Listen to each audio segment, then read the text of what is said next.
Mr. Speaker, I'm proud to announce that I am sponsoring the High Quality Charter Schools Act, which has the potential to give millions more students in this country access to an excellent education. Now, as the chair of the House Subcommittee on Education that spans K-12 as well as pre-K, I am extremely concerned about the continual decline of American education, as illustrated dramatically in the recent National Assessment for Education Progress score, showing that our students, our test scores continue to decline in math and in reading. This is incredibly concerning when it comes to the life prospects for these young people as well as the future of our country.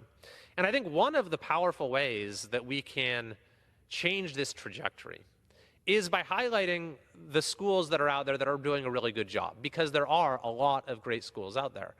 In my district, we have a number of phenomenal schools.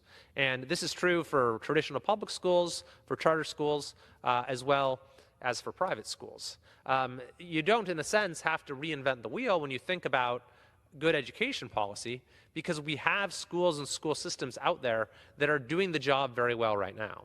And this is especially true when it comes to the charter sector. Charters have generally shown to, as a sector, lead to additional days of student learning in any given year, but you can then hone in on the truly excellent charter schools, and they're getting just unbelievable results in a lot of cases.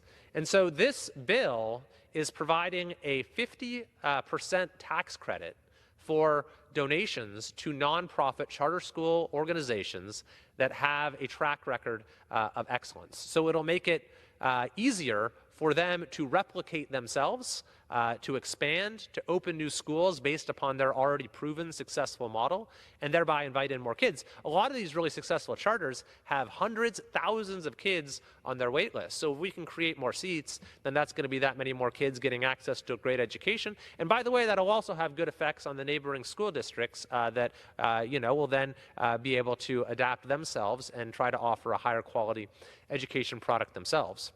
The virtue of the charter school model, which I think ought to be incorporated more into the traditional public school system as well, is that, number one, you have flexibility for the folks that run the schools. They're not told by state or federal departments of education exactly how they have to run their schools. They don't have a million regulations to comply with. They're able to pursue their own educational vision. But the trade-off is that in turn for that flexibility in terms of how the schools run, there's accountability for outcomes. There's accountability for actually doing a good job educating kids, and that accountability also comes from the fact that they don't get students assigned to them just by default based on who's in the neighborhood. They actually have to attract families to come and sign up to go to school there. And then the third part of the equation is that families do have that choice, is providing choices to families as to where they send their child to school. So you have flexibility on the front end, accountability on the back end, and choices for families. That is the formula that has proven to be so successful. And this legislation will be very powerful in expanding the impact of that formula. There's perhaps no more high-impact use of education dollars than expanding successful charter schools, because they're already doing the job very well. And by the way, they're most effective when it comes to closing achievement gaps and to helping students in underserved communities. So I'm very excited about this legislation. Look forward to building support for it throughout this year and ultimately getting it signed into law.